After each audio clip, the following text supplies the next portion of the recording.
Okay. I'm the program coordinator for gender equality initiative, so gender equality in the workplace.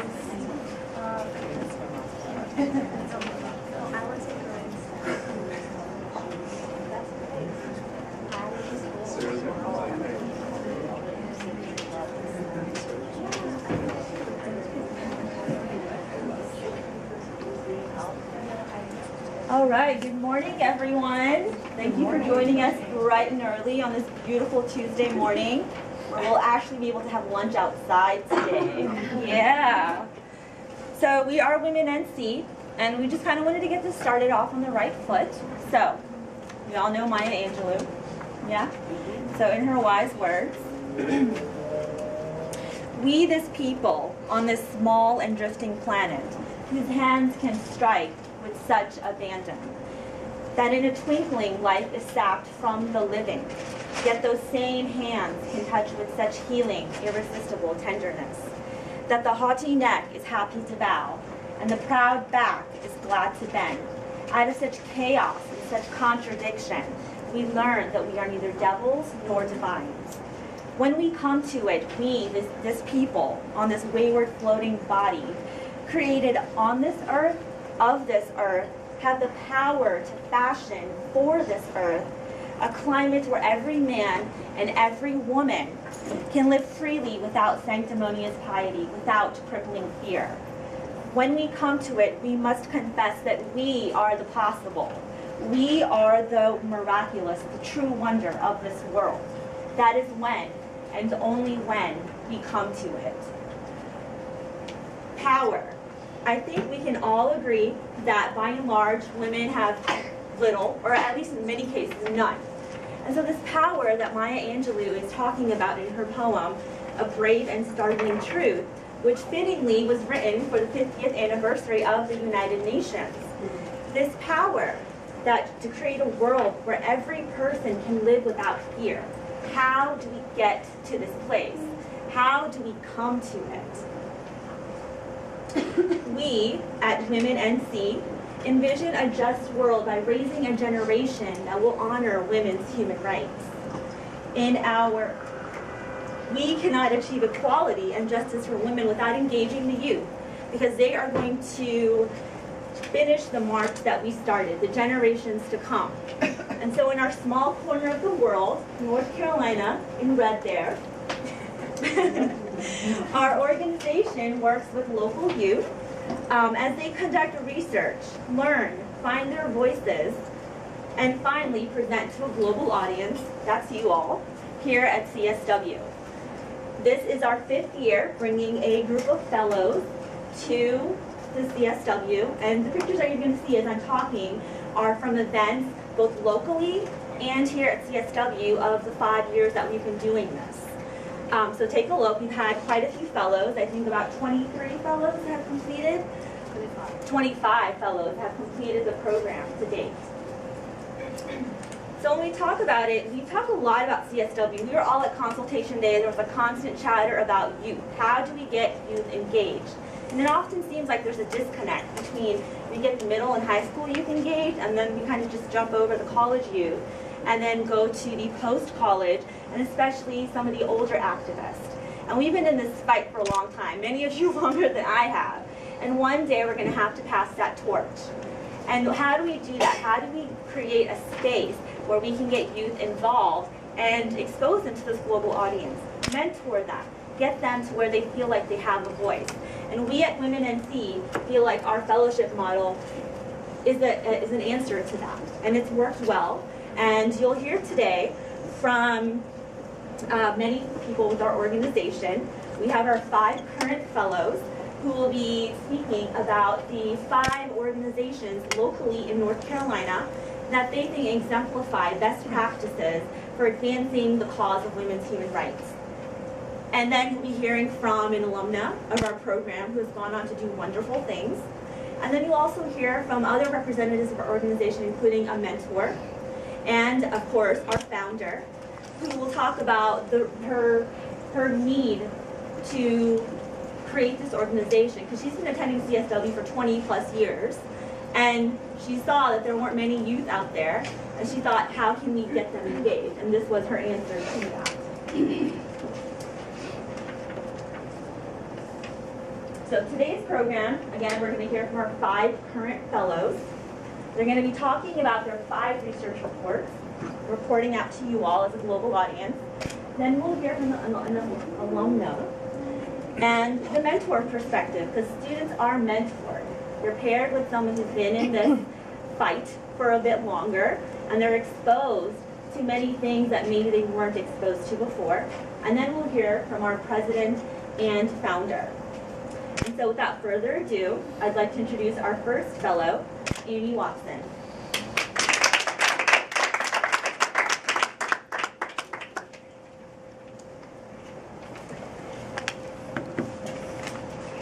Good morning, everybody. Good morning.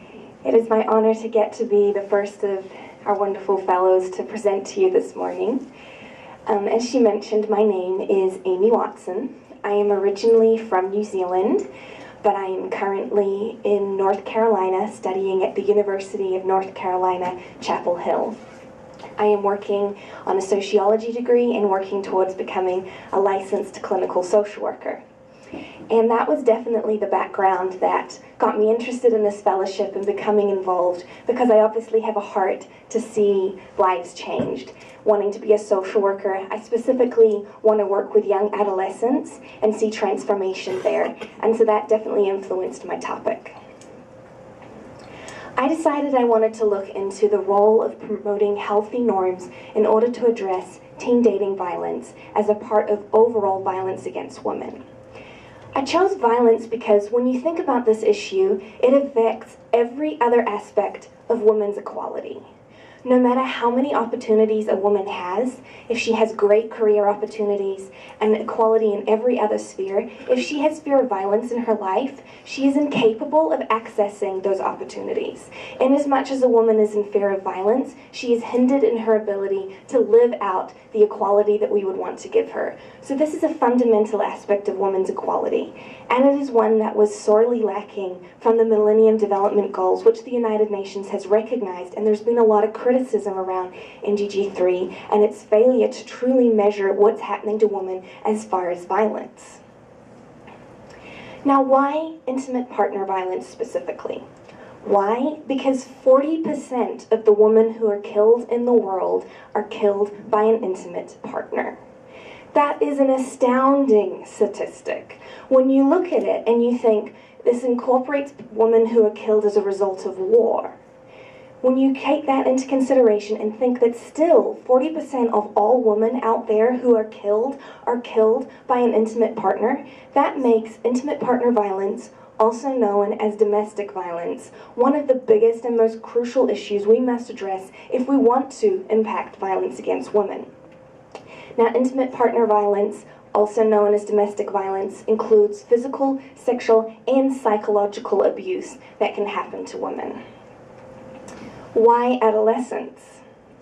Well, when I was doing my research and I looked into what does the issue of intimate partner violence look like within the US, I was shocked and grieved to find that it is happening at younger and younger ages. Specifically, 1 in 3 adolescents experience abusive relationships. So if you take a moment and you consider that we are right now in a middle school, and this is a middle school, you are all sitting next to somebody who has experienced abuse in a dating relationship, just in this one room.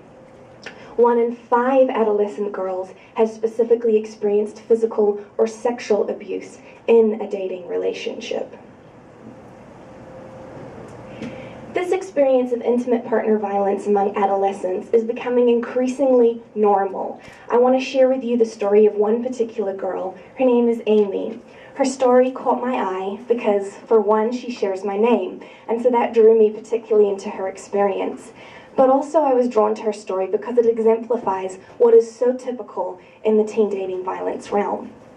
She started dating a young man in high school, and within 1 month, he started abusing her, choking, kicking, verbally harassing, physical and emotional abuse. But she remained dating him for 3 years. And when asked why, she said because she did not realize that it was abuse, and she did not know that it was not normal. She said, "I loved him with all my heart, and I refused to see that what he was doing to me was actually abuse." Eventually, after 3 years, she received help and she came out of this relationship. And looking back on it, people asked her, "What would you want other adolescents to know about teen dating violence?" And she said, "Tell them that love is blind, and sometimes you don't even realize that you're going through abuse." Amy's story is not unusual. As I started looking through different organizations, and I also used a lot of online forums to read the personal stories of adolescents experiencing abuse, I found these themes repeated over and over again, where adolescents were not recognizing that they were in abusive relationships until others came out and shared their stories. And they're like, "Wow, that is happening to me too, and I had no idea that this was not love." What is going on here? I would like to propose to you that in society in the US and also globally as a whole, we have been failing to provide healthy relational norms and messages to our adolescents to help them recognize what love and healthy relationships should actually look like. Adolescence is a key formative time in lives for people to develop relational norms and learn what it is to have relationships with others, specifically romantic relationships. But often the idea of love can get confused with control. So the message is sent, if I love you, I can control you. Or if you are controlling me, that is a form of you loving me. A lot of girls reflecting on past violent relationships say that they believed the young men to be being protective and looking out for them when they engaged in manipulating behaviors. One girl described the violent cycles and said, "At the time, I took it as a sign that he loved me. He wanted me so much." It often tends to show up first in forms of manipulation and control, and jealousy, overprotectiveness. There are 3 ways that I want to suggest to you that society is promoting these unhealthy norms in relationships. One is through gender roles. When we have inequality in the basis of our gender roles that says it is normal to have unequal power in relationships, women are always going to be those who suffer in patriarchal societies. Any norm that says it is normal for us to have that imbalance of power is going to hurt women. Second of all, I would really like us to consider the glamorized intimate partner violence that is presented to us in the media today. You only have to go on YouTube and watch some music videos that the lives of adolescents are surrounded by, and you would get the impression that love looks like hitting, kicking, and then the next moment we're hugging and embracing and it's all great. The more I love you, the more dramatic, the more violent our relationship is likely to be. I'd also like to propose that exposure to violence as children is part of this cycle. Research that I looked into suggests that between 10 and 20% of children in the US are exposed to violence between their parents. That is also an astounding number, and it affects what you consider to be normal when you're growing up as a child. The research also suggests that those who are exposed to this violence as a child are twice as likely to become either victims or perpetrators later in life. Looking on a global level, these statistics do not change a whole lot. It may seem that this is a particularly US phenomenon, but it's actually a global one. I looked into research specifically in Nigeria and Mexico and found that these norms of controlling behavior were prevalent there as well, and they were finding correlations between promoting norms of inequality and violence within relationships. Specifically in Mexico, one lady was recognizing this dynamic playing out among teenagers and started an organization to promote healthy norms to prevent violence against women. In the state of North Carolina, which is where I am currently doing my studies, this problem is even larger, with higher rates of violence than the national average. The concluding factor of why this is so dramatically important is because violence that begins in adolescence progresses into adulthood. And when you start out your romantic relationships in your adolescence with intimate partner violence, teen dating violence, you're much more likely to experience violence later on in life. making it a crucial time that we need to make sure we are addressing women's violence at the adolescent age, at the preventive moment, not just later on in life. How do we solve this? We need to be promoting healthy messages. We need to be finding ways to change the norms. And the good news is that norms are created by society. We are the people who establish cultural norms, and we are the people who can change them. They are not ethereal things out there in the distance that are imposed upon us. They are created by society. And so I looked into one particular organization called the Compass Center that works in North Carolina and has developed 3 specific programs to address violence among adolescents in dating relationships. Specifically, I would like to focus on their 2 last ones, Magic and Start Strong.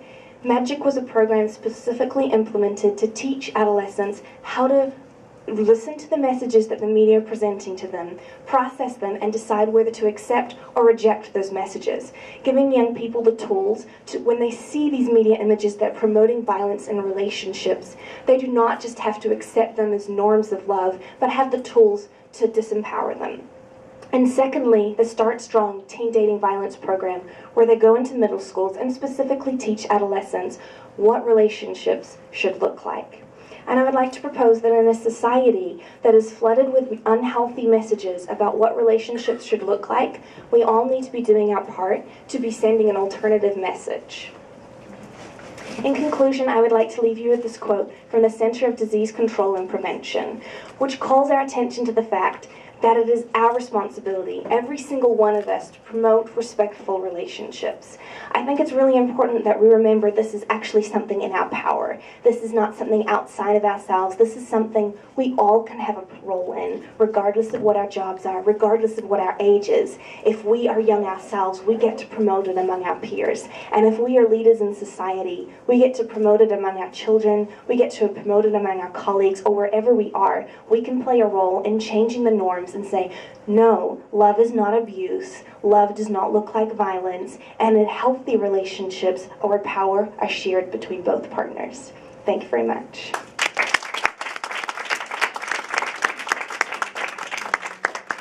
I would like to introduce to you our second fellow, Isabella Hakings.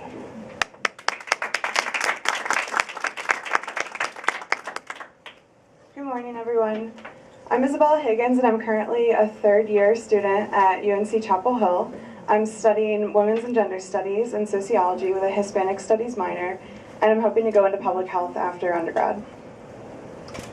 For my research, I decided to look at the UN Millennium Development Goals to reduce child mortality and improve maternal health. So to just give you a brief outline of what I'm going to discuss today, I'm going to give you a history of the Millennium Development Goals, which you all probably already know. Tell you what the goals are specifically, why they're important to me, how they're doing globally, nationally in the United States, and locally in North Carolina, where I'm from, some proposed solutions that I have for these issues, a local model that works to address these issues, and how we can all move forward together on this problem. So in September 8th of 2000, the United Nations General Assembly came together and they created the UN Millennium Declaration. In the declaration, they work to address vulnerable groups and discuss things such as poverty and what they want to do to work with these issues. In order to make it more tangible, they created the 8 Millennium Development Goals. And as I mentioned already, I'm going to focus on the Millennium Development Goals to reduce child mortality and improve maternal health. And as you all know, we're only a year away from our goals, so we still have a lot of work to do on some of them. So for Goal 4, they decided that they wanted to reduce the 1990 child mortality rate by 2/3. And actually in 1990, the child mortality rate was 12.4 million children a year, and that's actually more than the population of all of Greece. Additionally, we found that it has reduced by about half, so we have not fully reduced it by 2/3. And they're finding that more and more of these mortalities are occurring in the first year of life. So about 5 million occur in the first year of life, which is about 3/4 of all child mortalities. So for my research, I focus mostly on infant mortality. And for improving maternal health, they wanted to reduce the 1990 rate by 3/4, and they wanted to create universal access to reproductive health. The 1990 rate was more than half a million, and we have currently reduced it by half, but we haven't fully achieved the goal yet. So these goals are really important to me because I'm involved in a student group called Students United for Reproductive Justice, or SURJ, And we focus on the reproductive justice framework, which is the belief that every woman has the right to not have a child, to have a child, and to raise her child in a safe and healthy environment. With SURGE, we usually focus on a woman's right to not have a child, so I really wanted to take this this opportunity to look at a woman's right to have her child and raise her child in a safe and healthy environment. Also, and I want to stress that reproductive justice is a human right, and it's something that we should already have, but we don't, and we need to keep working towards it. Additionally, this is a picture of my mom, whose birthday is today, and she's really important to me, and she's been a really great figure in my life, and I believe everyone has the right to have a mother in their life, and the fact that there are so many maternal mortalities each year is just not okay. Right now, globally, in 2012, there are about 800 maternal deaths every single day, which is more than 250,000 a year. The majority of these are happening in sub-Saharan Africa and South Asia, and the thing that's horrible about this is about 80% of these are resulting from avoidable complications, such as severe bleeding, infections, eclampsia, and unsafe abortion. Also, with infant mortality, there are more than 13,500 deaths every single day, which is about 5 million a year, sorry. And the main causes of death are often preventable. They include malaria, undernutrition, pneumonia, and diarrhea. In the US, we actually rank 50th, which means that there are 49 nations with lower maternal mortality rates than ours. Some of these nations include Kuwait, Qatar, and Switzerland. And the horrible thing is that rates have actually increased in the past 20 years. They went from 12 to 21 maternal deaths per 100,000 live births. Some of the causes in the US include lack of access to medical care, cesarean sections, and discrimination. And we have really great racial disparities in the US in terms of maternal mortalities. African American women are about 3 to 4 times more likely to experience maternal mortality, and impoverished women are about 2 times more likely. Infant mortality ranks 40th, and some nations that have lower infant mortality rates than us include Switzerland, Belarus. And the rates, luckily the rates with infant mortality have decreased. They've gone from about 9.2 to 6, and some of the causes include congenital malformations, premature birth, sudden infant death syndrome or SIDS, and maternal complications. And there are also racial disparities with this as well. African American infants are about 2.5 times more likely to experience infant mortality. In North Carolina, as you can see, maternal and infant mortality both rank 37th out of 50 states, so there are about 36 states with lower maternal and infant mortality rates than us. So while I was looking through my research, I found that 2 really great solutions we can use to address these issues include educating mothers on mothering and bringing resources to the women's communities. It's really important that we work on educating mothers on mothering, because as I was reading through a ton of different research, I found that a lot of women simply just don't know what they should do for their infants to make sure their infants are safe and healthy. I read a lot of articles about the importance of exclusive breastfeeding for the first 6 months of life, and they found that oftentimes women just think that they should include other things in the first 6 months of life, like they should give their children water, they should give their children food, but they've actually found that giving water in the first 6 months of life increases children's risk of diarrhea and pneumonia, which are 2 of the biggest causes of death. In Nepal, there was a study that found that teaching women to wash their hands with soap and water before handling their infants actually helped decrease the rate of infant mortalities. A lot of women just didn't realize that they shouldn't have dirty hands before they handle their infants.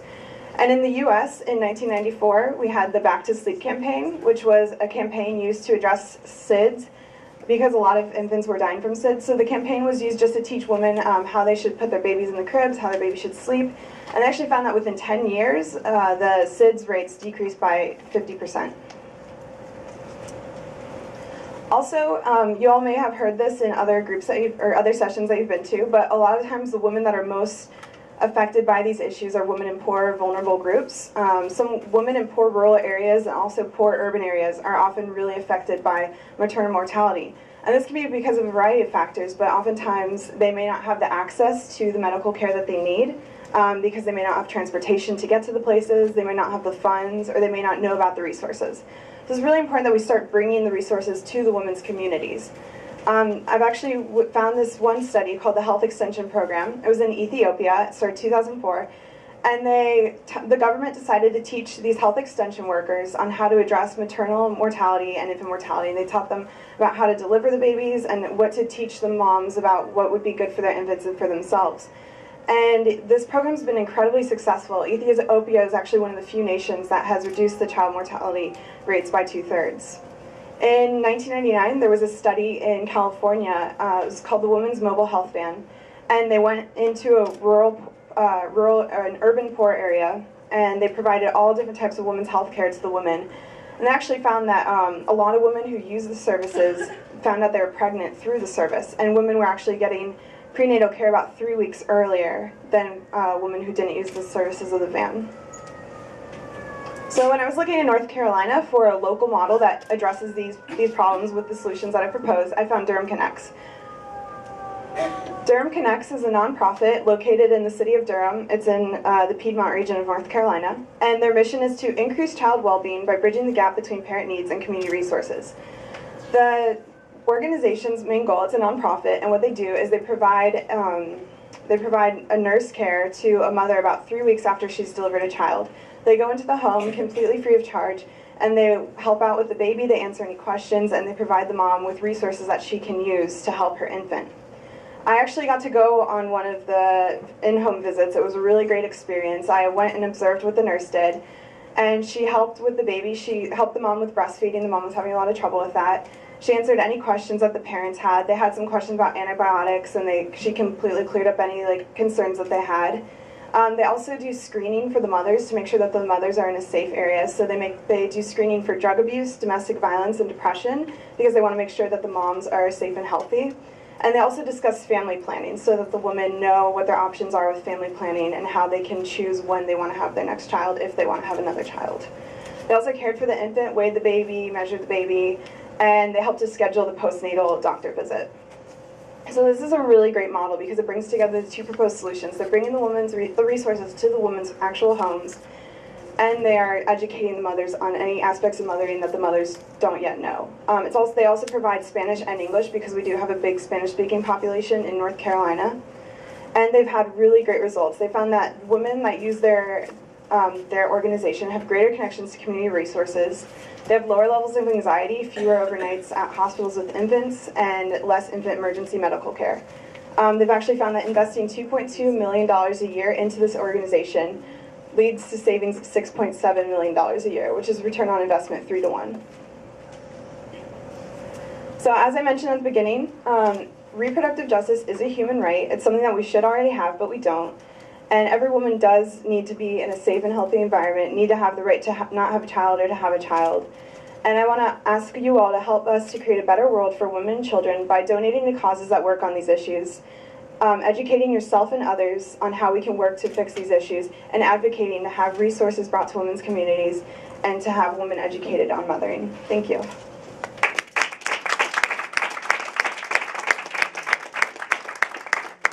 So I'd like to introduce our next speaker, Maximilian Sounak.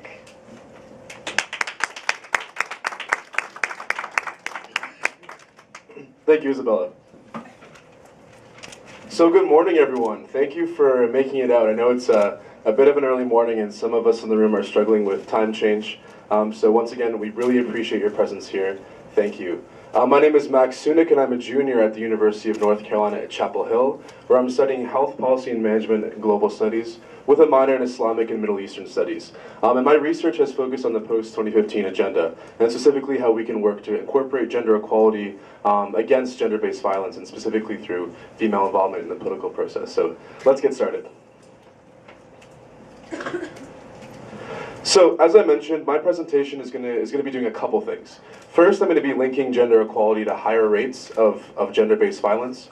I'm going to be showing how female empowerment through the political system is an effective means of countering gender-based violence, of creating spaces where women are equal. I'm going to be tying this to current global approaches like the Millennium Development Goals and giving a little bit of an analysis, and I'm going to be looking forward, specifically at the post-2015 development agenda, which, if any of you have attended any other sessions thus far, I'm sure you've heard ad nauseum about the post-2015 agenda, and I think it's important that we as advocates for gender equality incorporate that into our discussions and really plan for the future. And I'm also going to be analyzing a local model in North Carolina Women United, a local coalition of progressive women's organizations in North Carolina, and show how that model has a global statement. But first, before we get into that, looking at the collection of fellows assembled here, I'm sure you can tell there's one difference between us, and it's not our passion for gender equality and for women's rights. The difference is that I'm a man. And I feel like I have to open with that because of the fact that it is different. And the reason for that is quite simply that as a man, I feel it is my duty to stand up for women's rights and for gender equality. When I think about the women in my life, my mother, my sister, the women I lived with in West Africa when I was living there, I can't imagine a world, and I don't want to imagine a world, where we are fundamentally different because of the gender that we were born with. That to me is not a just world, and I'm taking it upon myself as a man to stand up and say that. I can't imagine a world where a daughter that I have is limited by her opportunities because of the fact that she was born a woman. So no matter if you are a man or a woman, women's rights aren't a men's issue, they're not a women's issue, they are a universal issue. And that is why it is important for men to be involved, and specifically young men. And I'm glad to see that there are other young men in the audience today. So first we need to understand gender inequality, and I'm sure that the fact that you're in this room right now means that you do have an understanding of what it is. But quite simply, gender inequality is the unequal treatment or perceptions of an individual based on gender. It doesn't matter if you are a man or a woman or if you identify somewhere else on the gender spectrum. That is fundamentally what gender inequality is. And it manifests as a variety of really ugly things, and things that I'm sure we can all agree upon need to be changed. But for the purposes of this presentation, I'll be focusing on that last bullet point, the one that Amy so eloquently talked about, gender-based violence. And what is it, and how is it caused? Well, quite simply, gender-based violence is the most pervasive human rights abuse happening in the world today. And what that means is that you cannot find a society on Earth where gender-based violence does not occur. And it unites us. It's one of those, it's a universal threat to women's rights and to gender equality. And once again, as UN Women called it, it's the most pervasive human rights abuse. And in fact, it is the direct result of gender inequality. So where spaces and communities where women are not equal to men, there are higher rates of gender-based violence. And I think this stat at the bottom of the screen is particularly telling. 1 in 3 women will experience gender-based violence in her life. That to me is absolutely unacceptable. Gender-based violence isn't just interpersonal violence, it really runs the gamut of issues. It's everything from forced prostitution to interpersonal violence to emotional abuse. Gender-based violence is any kind of violence that occurs because of someone's gender. So I am a public health person, you saw my major. And what I did is I actually looked at gender-based violence as a phenomenon, and I broke it down into 4 distinct categories to look at the risk factors. What are the things that are causing gender-based violence? And I think we can all reflect on the fact that these aren't simple things to solve. So when we look at the societal level, we know that in spaces where there's poverty, women who often bear the brunt of poverty experience gender-based violence at higher rates because of that. At an interpersonal level, things like intergenerational violence and low socioeconomic status are important. And I think what's most important about this slide, and the key takeaway, is that these things cannot be solved by one program or one intervention. These are things that require a new perspective, a new holistic perspective to approaching gender inequality. It's not merely something that can be solved by saying, we're taking a stand. It's something that needs a new perspective and a new holistic paradigm. So quite simply, we must address the structural cause of gender inequality, because the structural cause of gender-based violence is gender inequality, and that structural cause is what we need to be focusing on. So, I've talked a little bit about gender-based violence and gender inequality, but how do we solve it? And that's something that I want to spend a decent amount of my presentation today focusing on. Quite simply, one way that I have found through my research that is an effective means of countering gender-based violence and gender inequality is through women's empowerment. And that's somewhat of a nebulous term that gets thrown around a lot. But I want to bring it down, I want to make it more concrete by looking at female involvement in the political process. We know that there are higher rates of gender-based violence where women lack power in spaces and communities where they are disenfranchised. And we know that empowering women directly counters gender-based violence and gender inequalities. So quite simply, female involvement in the political process, which for many communities around the world is one of the main ways of exercising power, advances progressive agendas, and we do have evidence that supports that. For instance, in Argentina in the late 20th century, women making up just 14% of the national legislation advanced almost 80% of all legislation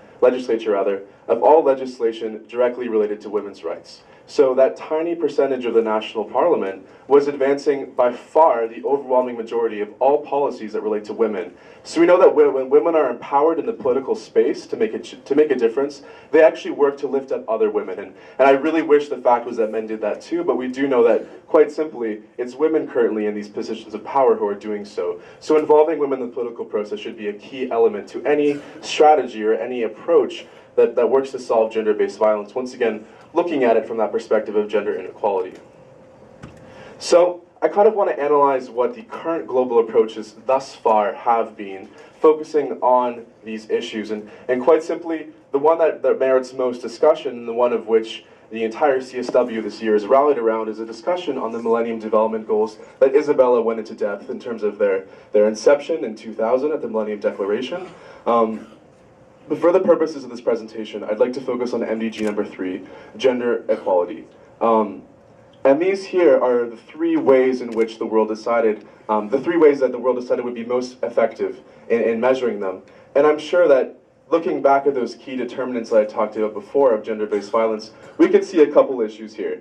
Primarily the fact that you can't just simply measure gender equality through primary school enrollment, the wage gap, and political representation. It's a much more complicated issue than that. And that is why we need a new global approach. Just relegating it to a quantitative measure isn't enough. We have to take a human rights-based approach, one where universality of human rights isn't merely a goal in the distance, but it's the starting point. It's the fundamental ground upon which, the bedrock upon which all efforts will be built.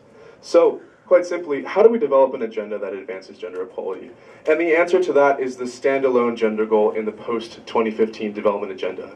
Once again, the post-2015 development agenda is going on currently in boardrooms across the world. It's that global consultation process that is deciding the legacy to the MDGs.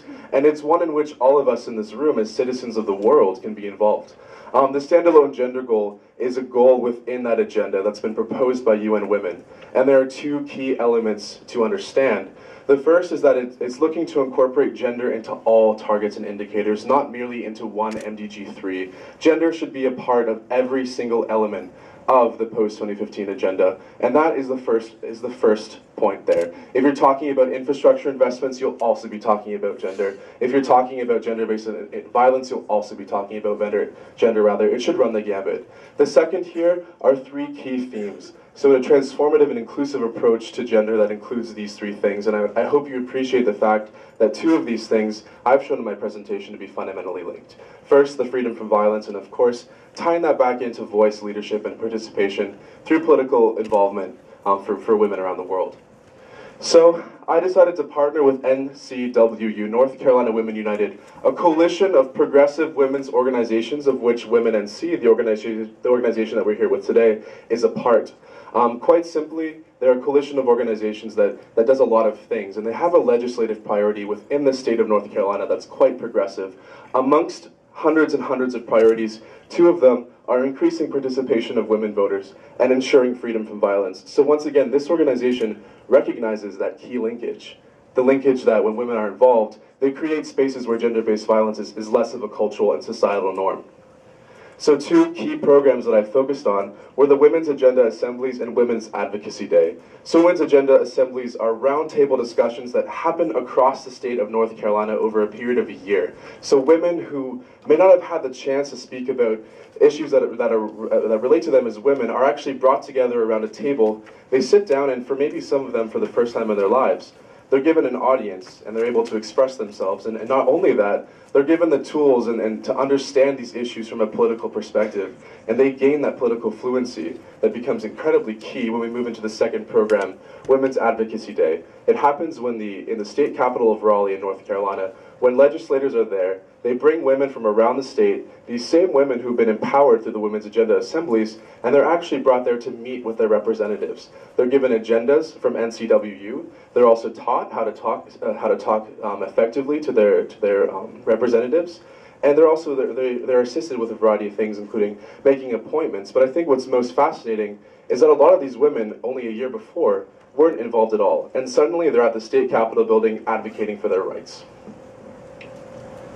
So, looking back at what I've spoken about today, we focused first on gender inequality, looking at how it reduces women's agency, looking at how it creates spaces where gender-based violence, that nasty manifestation of gender inequality, is accepted and in some ways even encouraged. Then we looked at how women's empowerment counters gender inequality, specifically through political participation. We looked at how current global approaches like the MDGs have been insufficient, and then we ended by analyzing a local model, an NCWU, that actively espouses the fundamental goals of the standalone gender goal in the post-2015 development agenda. And I want to end this presentation by encouraging all of you to act now.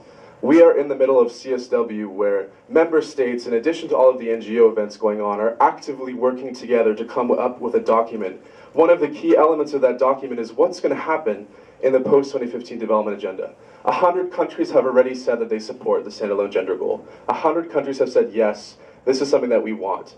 However, the main threat isn't the fact that the standalone gender goal isn't going to be included. It's the fact that it might be reduced. That it might be reduced to something that isn't politically effective. So I encourage all of you to ensure that the main tenets of the standalone gender goal remain intact, that gender remains a key mainstreamed element throughout the agenda, and that we ensure that the linkage between freedom from violence and political participation remains in there.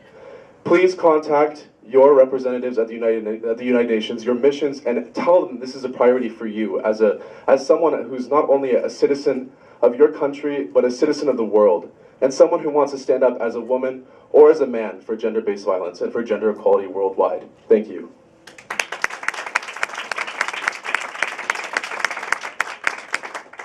It's my pleasure to introduce Alexandria Polk.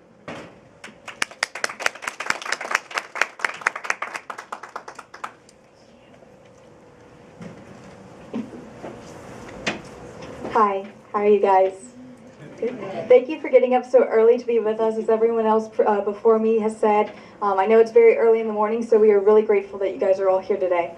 As Max said, I am Alex Polk. I am a student from Raleigh, North Carolina, and I attend North Carolina State University.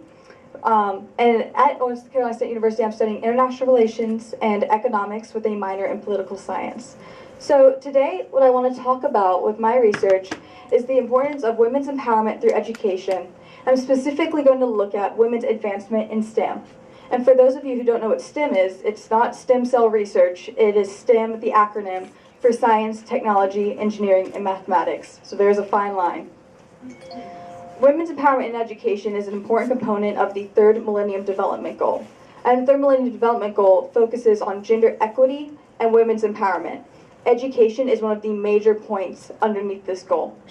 And we're going to talk a little bit more about why I'm here and why I'm interested in education, and also why I'm interested in STEM more particularly. So my connection to education and women's rights in general has a lot of roots with my childhood. So growing up, education was very important, and the idea that all people, especially men and women, should be given equal rights was very important. It was ingrained in the way I was raised. So this picture of my mother over here, we're actually at New York. This is my mother, and she was the one who gave me, for one of our holidays, she gave me the book I Am Malala, written by Malala Yousafzai. And when she first gave me this book, again, I say that I was raised thinking of women's rights as an important thing, but I never became really passionate about it until she gave me this gift. When I read this book, it opened my eyes to the importance of women's education and the importance of youth involvement in advocating for women's education. In addition to that, my focus on women in STEM also has roots to my childhood. Growing up, I was a bit of a science lover. I wanted to be an astronaut as a child. I wanted to major in astrophysics and aerospace engineering. I really loved going to physics class. I was all right with chemistry. Unfortunately, like many young girls, I was convinced that I would not and could not excel in mathematics. So as I got older and I began to consider my options for a future, I didn't think that I'd be able to achieve any sort of dream or success within a STEM field. And we're going to see that come to play with further along during my presentation. So, before we delve into the meat of my research, I think it's important that we take a step back to look at where we are today in relation to the Millennium Development Goals that were formed in 2000. When we look at education for women on a global level, we look a lot at what the UN has released as a report. And we see that progress on the primary level has been, we've had much improvement in the primary level since the implementations in 2000, especially in least developed countries. In Africa, the Middle East, and Oceania, enrollment rates of women and men at the primary level has increased, which is great news. However, the most concern that we do have is for secondary and tertiary education. And tertiary and secondary education, for anyone who is not aware, that is usually higher levels of education, including high school and university and post-grad levels. This concern is huge because we see that gender parity starts to decrease, as we see in this graph up here. Gender parity is high at the primary level, but it slowly begins to turn into gender disparity, which has a huge impact on women as you go to higher levels of education. Even more shocking is the idea that only 2 out of 130 countries in the world have actually reached gender parity on all levels. Only 2. This is astounding. We usually think that access to education is something that is universal and that there have been more movements and more successes in achieving this parity, but only 2 countries have actually achieved it. So, as we look at education on a global level, we have to realize that the main concern is access. But being a citizen of the United States, I had to look at the biggest issue with education within my own country. And here in the US, our biggest concern isn't so much access to education, it's women's representation within education in specific fields. And one of the biggest fields that we have in underrepresentation of women is science, technology, engineering, and mathematics. In fact, in the United States, in terms of the workforce, only 25% of women are actually a part of the STEM workforce. However, these women make 33% more than women in other workforces, which is important to consider if you're considering socioeconomic empowerment of women. And also, if you couple that with the fact that women tend to invest 90% of their income back into their families and back into their society, whereas men only contribute about 35% of their income back into families, it's really important to realize that if we were to have more women within higher paying jobs, they would be able to contribute more to our societies and to our families as a whole. So this lack of women within STEM fields has a lot of implications and a lot of reasons, and many of those reasons are sociological and psychological. And I think that this quote tends to sum it up. Even though it focuses mostly on computer sciences, this quote by Jocelyn Goldfein, who is the director of engineering for Facebook, she basically says, the reason that there aren't more women computer scientists is because there aren't more women computer scientists. And that might seem like a very interesting statement, but as we go further in my research, you'll probably see why this quote is incredibly accurate in explaining the status of women in the US with STEM fields. So, when we look at those sociological and psychological implications as to why there aren't more women involved in STEM fields, we have to look at their early childhood. Most boys and girls actually show similar aptitudes and interests within sciences and mathematics.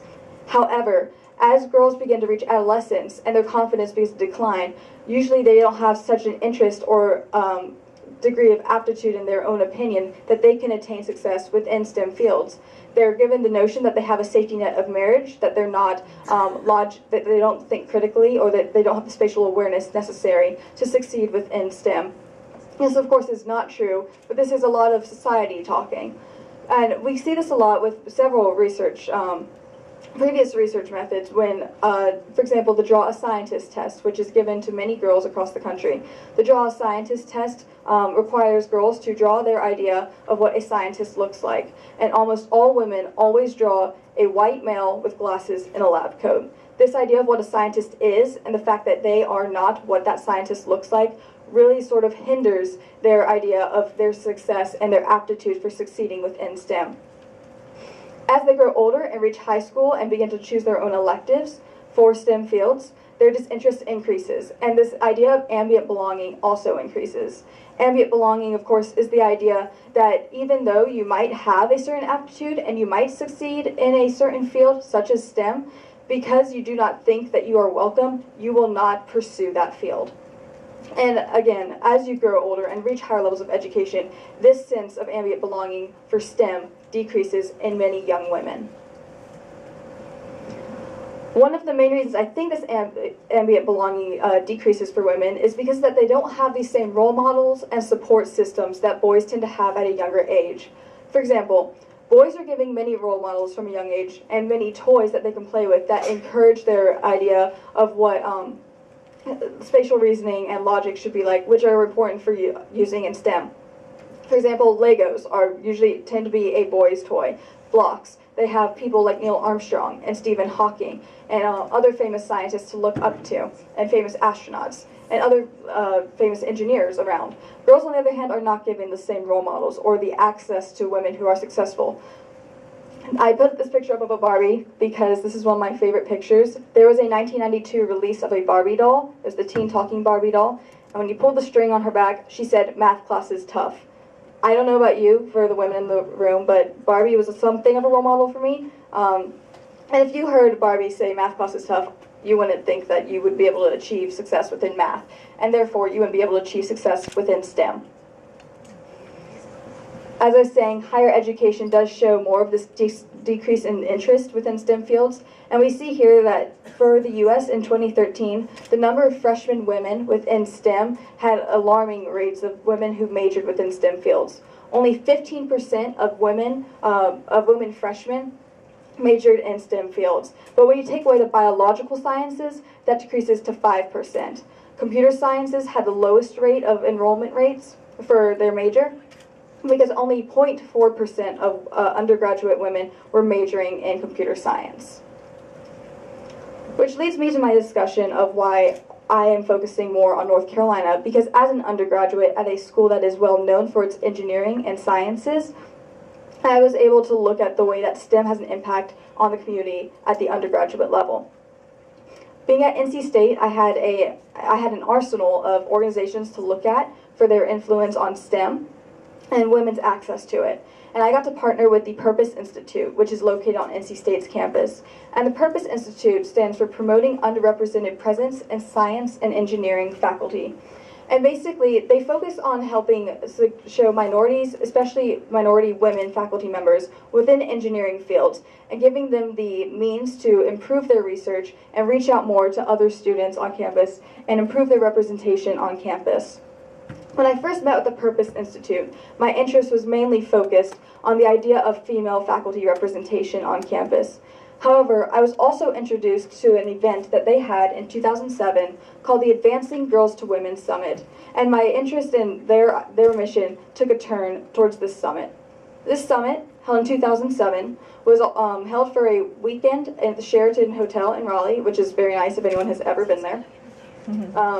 And it reached out to minority women at the middle school age and invited them and their mothers to come for the weekend to the hotel and be exposed to successful women within STEM careers. Professional women who had achieved amazing amounts of success within their careers, but were hidden because they were not given the right amount of recognition for their achievements. Originally, there were only 50 spots open to women. However, 125 young girls and their mothers applied, so they increased this amount to 70 spots. And again, these girls met for the weekend, and they interacted with these esteemed women. They interacted with their mothers. They built bio books, had mentors, developed mentorships, networked, and they also created their own lab coats and got to experience the taste of engineering by creating their own lip gloss. which is very appealing to a middle school girl. I know I was really into makeup, and so getting to create your own lip gloss is a great way to practice your scientific creativity, chemistry, physics, just in a fun environment. Unfortunately, this event only happened once due to budgeting cuts, which is really sad. However, when I did meet with the Purpose Institute, we did agree to discuss the idea of having a formal research project put in place, and that is currently ongoing. And hopefully, once we have a published piece of research, we can give it forward to ask for donations to increase the budget to have the summit once again. In the meantime, however, I did get to meet with many of the young women who are actually now college students, since the event did occur in 2007. I met with these young women for an informal discussion, and I was actually very excited to hear that almost all but one of the women were pursuing STEM fields, and they attribute their interest to STEM majors to this event, the Advancing Girls to Women Summit.